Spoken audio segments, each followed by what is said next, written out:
Hi everyone, Tara here, and today I thought I would give you an update on this tank. This is a 20-gallon tall, and it now houses my 5 black phantom tetras. As you can see, there's one up there. This used to be the tank for my threadfins, and now it is the black phantoms. I have swapped those with the tanks. Reasons I will get into probably when I do the update on that tank. So other than the black phantoms, there are some cherry shrimp in here. I initially had made this sort of like a coal tank. There are red and blue dream shrimp.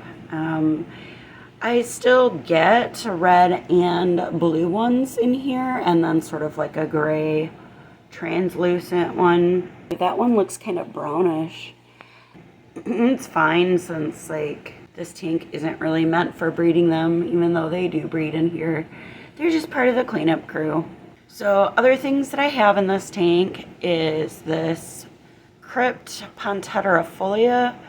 There's like 3 mature plants right in here, and then there are a couple of babies down here that I actually want to pull because you can't see my nice zebra jasper rock there anymore. This is just like a field stone with some Anubias nana growing on it. This is a piece of Mopani wood that is attached to a piece of slate that is underneath the gravel. Another piece of zebra jasper here. In the back over here, I have all this crypt balancea that's growing up, coming across the surface. And I added recently some of this blue hygrophila. I think it was spicata or stricta. I'm not 100% sure. That's there. And then across the front, I have a bunch of cryptoluscens. That one's not doing that great. I'm not sure why. The back corner here is a plant that was labeled Amazon sword. I don't think it is. When I bought it, it was like one of those tube plants, and sure enough, it looked like an immersed grown Amazon sword. And when I planted it, it converted. It took a really long time to convert to submersed. And you can see there's one stem coming from it that is super tall. That's the last one left like that. It grew a bunch of those when it converted. And they all had tiny little leaves at the top. Not seen an Amazon sword do that before. And then those died off, and now it's just putting out these super short little leaves like this. So I am not sure what this plant is. And here I have a Crinum calamastratum. I did not know that you really aren't supposed to bury the entire bulb when I got it, so it doesn't have a bulb anymore. It's just kind of living off the roots. The bulb rotted away. If I had only partially buried it, it would probably be putting up little pups near it, because I've had this plant for, honestly, going on like 3 years now. For the equipment in this tank, it is just a fluval marina heater, an air stone. I have a JCNP light and an AquaClear 20. On the top of the water, I have my signature mix of salvinia and duckweed.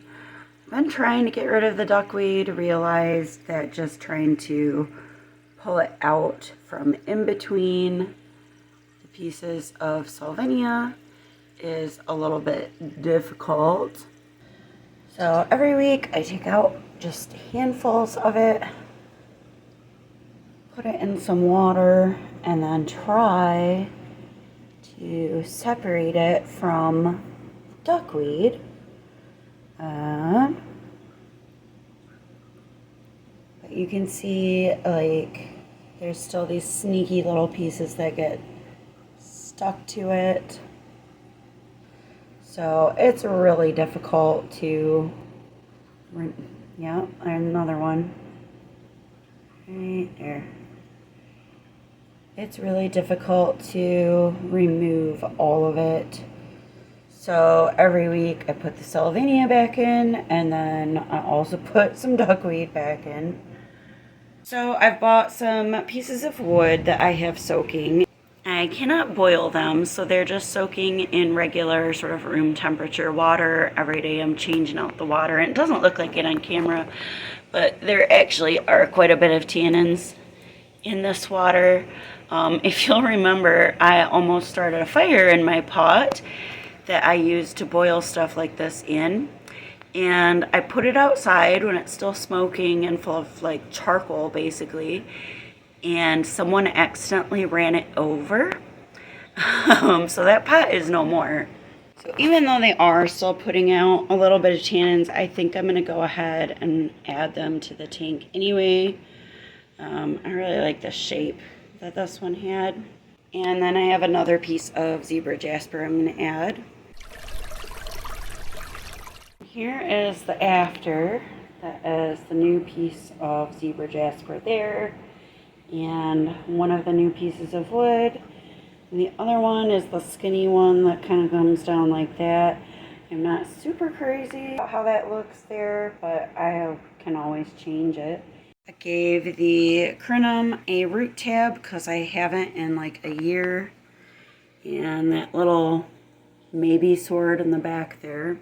And these fish are still hiding for the most part. This is really the only one that's out. Probably because he thinks I don't see him.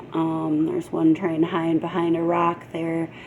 And I had wanted to add my Ember Tetras to this tank also to hopefully draw them out, because those seem to be really like carefree fish. But those are in the tank where I had the have the suspected TB, so I don't really think it's a good idea. So I did buy 6 more, and they are in QT. In this tank, there's one right there. Okay, so it's been a while. I do have the embers in the tank. There is couple on the right there, and I'm not sure where the other ones are right now. They are kind of all freaked out because I've turned the majority of the lights in this room off, so there wouldn't be too much reflection. But I only have 4 of the embers. I ended up doing about a month-long quarantine on them. One of them ended up passing like 2 days after I got it. I don't know why, and I actually never found it. I have a lot of moss in that QT tank, and I think it kind of probably fell apart in there. But then the other one that I lost started like passing something that was large, and it was sort of like almost like raw fish colored, I guess, if that makes any sense. And whatever it was, it got stuck in the fish's ventral fins, and I didn't really know what to do for it, and it did end up passing away. But here is the tank, and the embers do, I feel, kind of help the phantoms to come out a little bit more. Not as much as I was hoping. And it might help if I had more embers. Oh, there is one of the embers way in the back there. For the Salvinia duckweed war, I think I actually am winning, little by little.